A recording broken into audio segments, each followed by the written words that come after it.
Auzubillahi minasyaitonirrajim. Bismillahirrahmanirrahim. Assalamualaikum warahmatullahi taala wabarakatuh. Jadi insya-Allah kita akan pergi kepada bacaan hadis kita yang ke-24 yang bertajuk kezaliman itu adalah sesuatu yang haram. Jadi insya-Allah hadis ini daripada Abu Dzar Al-Ghifari radhiyallahu an, daripada Nabi Muhammad sallallahu alaihi wasallam, sebagaimana yang telah baginda riwayatkan daripada Allah Subhanahu wa taala, yang mana Allah Subhanahu wa taala telah berfirman. Jadi tuan-tuan dan puan, hadis ini adalah kalam ataupun hadis qudsi, yang mana Allah Subhanahu wa taala sendiri yang berfirman ataupun bercakap kepada Nabi sallallahu alaihi wasallam untuk kita dapat sesuatu daripada Allah Subhanahu wa taala. Jadi apa kata Allah Subhanahu wa taala dalam hadis ini? Kata Allah Subhanahu wa taala, wahai hamba-Ku. Allah kata kepada sekalian manusia itu hamba. Jadi tuan-tuan dan puan-puan, perkataan hamba ini bukanlah hamba seperti mana apa yang kita fikirkan pada konteks pemikiran manusia, tetapi hamba di sisi Allah Subhanahu wa taala itu adalah seseorang manusia yang mana mereka ini mempunyai tempat yang mulia di sisi Allah Subhanahu wa taala. Antara ayat lain dalam Al-Quran yang Allah Subhanahu wa taala sebut adalah apa? Ya aituhan nafsul mutmainnah irji'i ila rabbiki radiyatan mardiyah fadkhuli fi ibadi. Nampak Allah Subhanahu wa taala tak sebut perkataan apa nama ni selain daripada hamba. Allah sebut ibadi. Jadi penarafan ibadi, penarafan seseorang yang mendapat title hamba ini cukup besar di sisi Allah Subhanahu wa taala. Jadi kata Allah apa? Sesungguhnya aku telah mengharamkan kezaliman ke atas diriku.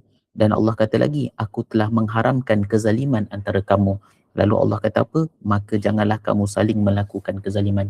Allah Subhanahu wa taala pesan kepada kita semua. Pertama, Allah Subhanahu wa taala kata bahawa Allah itu tidak zalim. Allah adalah Tuhan, Allah adalah Rabb yang tidak zalim. Dan Allah Subhanahu wa taala kata apa?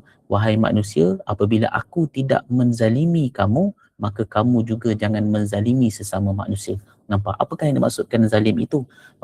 Yang dimaksudkan dengan zalim itu, tuan-tuan dan puan, adalah meletakkan sesuatu bukan pada tempatnya. Sebagai contoh, kita ini sebagai hamba yang beriman kepada Allah Subhanahu wa taala, lalu kita disuruh oleh Allah Subhanahu wa taala untuk menunaikan solat.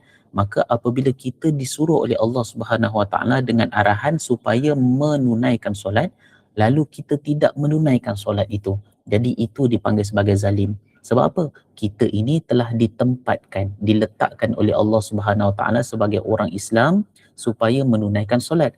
Lalu kita tidak meletakkan ibadah solat itu di dalam kehidupan seharian kita. Maka apabila kita meletakkan sesuatu yang tidak pada tempatnya dengan kita tidak menunaikan solat, maka itu dikategorikan sebagai zalim. Jadi Allah Subhanahu wa taala itu tidak zalim. Allah dah bagi arahan dah. Allah kata kamu sebagai seorang Islam tunaikan solat.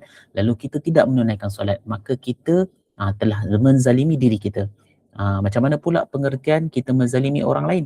Jadi menzalimi orang lain tu semua faham. Menzalimi orang lain tu adalah kita membuat sesuatu yang tidak sepatutnya kepada manusia lain. Maka itu juga dikategorikan sebagai zalim, dan Allah Subhanahu Wa Taala melarang perkara tersebut untuk kita tidak melakukan kezaliman. Lalu kata Allah kata apa lagi? Allah pun sebut lagi, wahai hamba-Ku, kamu semua adalah sesat kecuali sesiapa yang aku beri petunjuk. Maka mintalah petunjuk kepada aku, nescaya aku akan memberi kamu petunjuk. Subhanallah. Allah Subhanahu Wa Taala sebut lagi, wahai sekalian manusia, sesungguhnya kamu ini dalam keadaan kesesatan. Maka kalau kamu tidak mahu sesat, minta pada Allah. Kata Allah, minta pada aku, minta pada Allah, supaya apa? Kita ini tidak sesat. Sebab hidayah, petunjuk Allah Subhanahu Wa Taala itu lebih mahal daripada kekayaan yang ada di dalam dunia ini. Sebab itu apabila Nabi SAW menggambarkan apa yang ada di dunia ini adalah seperti sampah, tidak mempunyai apa-apa pun. Sebab apa? Dunia ini kalau diletakkan kepada manusia, semua orang boleh dapat. Tak kisahlah dia Islam ke, dia tak Islam ke, semua orang boleh dapat kaya, semua orang boleh dapat pandai. Tetapi tidak semua orang boleh mendapat petunjuk hidayah daripada Allah Subhanahu Wa Taala. Sebab apa? Petunjuk hidayah keimanan itu adalah hak seseorang yang sangat mulia.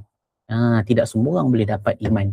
Jadi nak mendapatkan iman itu, kita kena berusaha untuk supaya kita minta pada Allah Subhanahu Wa Taala.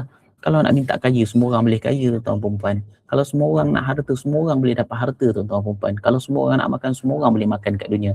Sebab apa? Dunia ini Allah letakkan semua benda, semua orang boleh dapat. Tetapi untuk mendapat petunjuk daripada Allah, untuk mendapatkan keimanan daripada Allah Subhanahu Wa Taala, itu memerlukan usaha yang keras. Sebab apa? Kita ini bukan hidup sekadar di dunia ini saja, tetapi selepas daripada kematian, kita akan menghadapi satu kehidupan yang lebih panjang di alam akhirat sana. Allahu Akbar. Tuan-tuan perempuan, kata Allah Subhanahu Wa Taala lagi, wahai hamba-Ku, kamu semua berada di dalam kelaparan, kecuali sesiapa yang aku berikan kepadanya makanan, maka mintalah makanan kepadaku, nescaya aku berikan kamu makanan. Nampak tuan-tuan perempuan? Ini dalam konteks rezeki, tuan-tuan perempuan. Kita merasakan bahawa kita ini tidak dapat sesuatu. Nampak? Allah Subhanahu Wa Taala ajar kepada kita supaya kita sehinggakan nak makan dan minum pun minta pada Allah Subhanahu Wa Taala. Namun malangnya tuan-tuan perempuan, pada hari ini apabila kita bangun daripada tempat tidur kita di waktu pagi, kita katakanlah kita ada sesuatu task, kita mempunyai tugas yang besar. Okey, berapa ramai dari kalangan kita yang meletakkan Allah Subhanahu Wa Taala itu sebagai penyelesai kepada masalah kita untuk hari ini. Bayangkan tuan-tuan perempuan, apabila kita meletakkan Allah Subhanahu Wa Taala itu sebagai penyelesai kepada masalah kehidupan kita seharian, maka percayalah kita akan mendapat ketenangan. Sebab apa tuan-tuan perempuan? Yang menjadikan kita pada hari ini penat dan letih adalah sebab apa? Apabila kita meletakkan segala bebanan tugas kita itu jatuh kepada kita sendiri. Kita merasakan kita adalah penyelesai kepada masalah. Itulah yang menjadikan punca kita menjadi penat. Kita jadi letih, kita jadi macam tak bermaya dan sebagainya. Ya, sifat manusia itu memang tak lari daripada penat. Tetapi tuan-tuan perempuan, percayalah, okey, kalau kita meletakkan Allah Subhanahu Wa Taala sebagai penyelesai kepada masalah, pagi-pagi kita dah minta pada Allah Subhanahu Wa Taala, pagi-pagi kita dah bangun berdoa pada Allah Subhanahu Wa Taala, wahai Allah, pagi ini saya mempunyai tugas yang besar, wahai Allah, tolonglah selesaikan, wahai Allah. Kita minta pada Allah, pasti Allah Subhanahu Wa Taala akan selesaikan, tuan-tuan perempuan. Tetapi kalau hati kita ini masih sangkut kepada diri kita, kita kata kitalah yang penyelesai, kitalah yang boleh buat segala kerja, kita, perkataan kita itulah yang sebenarnya menyebabkan kita rasa penat. Sebab itu kata Allah Subhanahu Wa Taala dalam Quran apa? Ya ayyuhan nasu innaka kadihun ila rabbika kadahan famulaki. Wahai manusia, okey, kamu ini memang akan penat. Kamu ni memang aku tahu kamu akan penat. Melainkan apa? Kalau kamu itu penat semata-mata kerana Allah. Nampak? Kalau kita penat, kita meletakkan Allah Subhanahu Wa Taala itu sebagai penyelesai. Penat kita itu akan terkawal, tuan perempuan. Emosi kita dapat terkawal. Sebab apa? Kita tahu kita dah berusaha, tetapi yang menentukan itu adalah Allah. Kejayaan, ketidakjayaan itu Allah.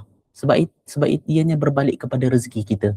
Sebab itu hebatnya seorang mukmin, kata Nabi SAW, tentang perempuan dalam sebuah hadis, kata Nabi SAW, A'jabal mukmin, hebatnya mukmin itu, nampak hebat sangat. Apa yang hebat tu tuan-tuan perempuan? Ketika mana seorang mukmin itu diberi rezeki oleh Allah Subhanahu Wa Taala, diberi kurniaan, diberi apa-apa kehebatan oleh Allah Subhanahu Wa Taala, lalu dia bersyukur.